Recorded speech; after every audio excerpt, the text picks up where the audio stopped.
Sa misteryoso kislap ng araw, ang mga kapatid ay itinataglay bilang mga tagapagdala ng liwanag na nagigising sa pag-asa sa bawat kanilang pagtatangka sa umaga sa mapagpalang araw na ito. Ang kataas-taasang Diyos ay nagbigay sa kanila ng biyaya na magising mula sa kanilang malalim na pagtulog sa araw na ito na puno ng pangako. Ang araw na ito ay nagpapakita bilang isang tela kung saan ang banal na biyaya ay naglalabasan sa bawat sulok. Kamakailan lamang, ang aming Ama ay tumanggap ng ikalawang hula mula sa pinakamamahal na Birheng Maria na nagpapakita ng isang himala sa kalangitan na mangyayari sa ika-24 ng Enero. Ang pangyayaring ito na mula sa Diyos ay nakatakda upang kumawala sa pansin ng buong sangkatauhan. Ayon sa nakita ng banal na Ama Olivera, may isang kahangahangang pangyayari na magaganap sa kalawakan sa loob ng ilang sandali sa nasabing banal na araw, sa pamamagitan ng panalangin. Nagnanais ang kaluluwa ng lubos na pag-unawa upang mabuksan ang ating mga kaisipan at magkaroon ng pananampalataya sa lahat ng hiwaga ng kaligtasan. Umaasa tayo na sa wakas ay makakita ng walang hanggang liwanag na magpapakita sa atin sa iyo, sa Ama at sa Anak, na may banal na kislap. Amen.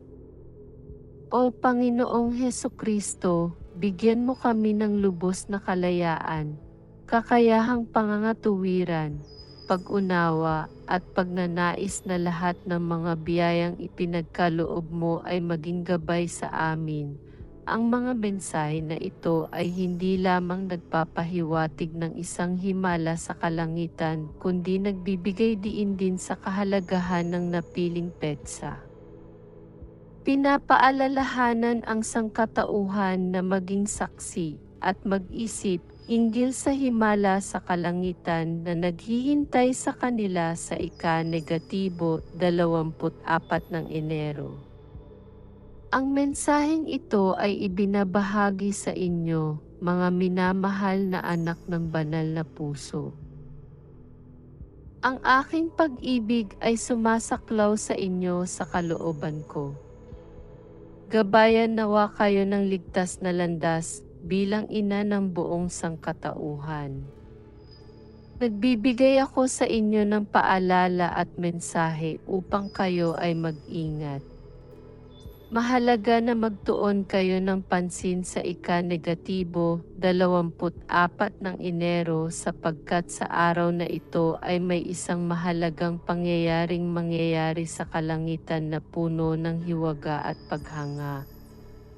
Ang kislap na nagmumula sa puso ng araw ay handa nang magpakita sa mundo sa loob ng ilang minuto pagkatapos ng eksibisyon sa langit.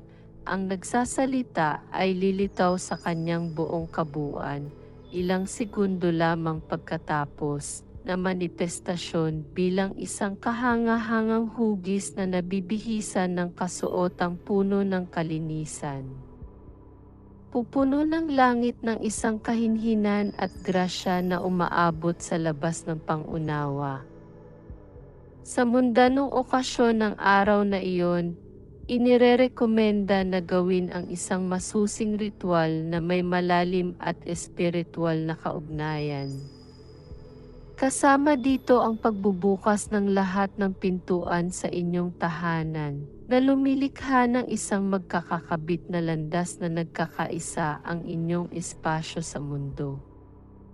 Sa isang oras ng malalim na paggalang at masiglang debosyon, magtipon sa mga sinisilayan ng inyong tahanan at hayaang ang kahangahang liwanag ng kalangitan ay punuin kayo sa sandaling iyon, habang nagkakapit kamay sa paligid ng isang banal na bagay na pinagtaglay ng malalim na kahulugan at espiritual na kapangyarihan.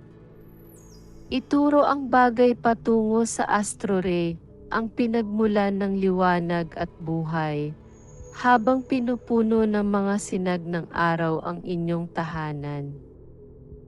Inyong buhay at inyong pagkatao ng di matutukoy na damdamin ng kapayapaan, liwanag, at harmonyang espiritual, kayo ay pinagpala ng parehong hirap at pag-ibig, anak ko sa langit. Paumanhin ang aking anak na celestial para sa mga anak na nagbigay ng pag-ibig sa aking kanyang anak na divino na walang takot, tulad ng mga tunay na anak ng kanyang anak. Hindi kayo nag-iisa, iniibig ko kayo, binibigyan ng basbas at iniingatan. Ang larawan ng mahal na birhen ay mananatili sa inyong lugar na nagsisilbing tanglaw ng pag-asa at pag-ibig. Malalaman ng mga mamamayan ng bayan na sila'y pinagpala ng isang bihirang at mahalagang regalo, isang pangitain ng banal na mag-ugit sa kanilang mga landas espiritual sa mga panahong darating, ang nagsasalita na may liwanag na lilitaw pagkatapos ay magsusuot ng mga damit ng kalinisan, patungo sa isang kalagayan ng kahinhinan at grasya na lalampas sa pangunawa ng mga tao sa lupa. Ang pangyayaring ito ay hindi lamang isang langit-nawing palabas, kundi isang pagkakataon upang palakasin ang koneksyon sa banal at lagpasan ang mga limitasyon ng ating pag-iral sa mundong mundano. Inirerekomenda na sundan ang ritual na itinakda, na bumubuo ng tulay sa pagitan ng mundano at banal, at nagbibigay daan sa biyayang espiritual at liwanag ng kalangitan na mapunuan ang mga tahanan at buhay. Tandaan na kayo ay pinagpala ng parehong hirap at pag-ibig. Ano man ang inyong dinaranas, patuloy tayong magsama-sama sa panalangin. Itinataguyod ang sarili sa mapagpalang Birheng Maria na puspos ng biyaya. Ipanalangin mo kami sa kanyang anak na divino, palayain kami mula sa masama at bigyan ng lakas upang tularan ang kanyang halimbawa ng kababaan at paglilingkod. O mapagmahal na Ina Maria, Reyna ng Langit, itinataguyod namin sa iyo ang aming mga tinig sa aming paksa mula sa pinakamalalim na bahagi ng aming mga puso. Ikaw ang bituin ng umaga, ang reyna ng kapayapaan, ang aming tagapag-ingat at tahanan sa lahat ng oras. Mapagpalang Birheng Maria, puno ng grasya, ipanalangin mo kami sa iyong anak na divino. Ilayo mo kami sa kasamaan at bigyan mo kami ng matibay na determinasyon na tularan ang iyong halimbawa ng kababaan at paglilingkod. O maawain na Ina, Inang Pangunibersal, ipinagkakatiwala namin sa iyong mga kamay ang aming mga kasiyahan at lungkot.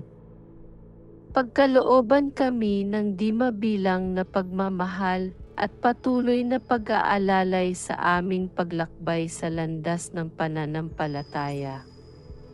Amen.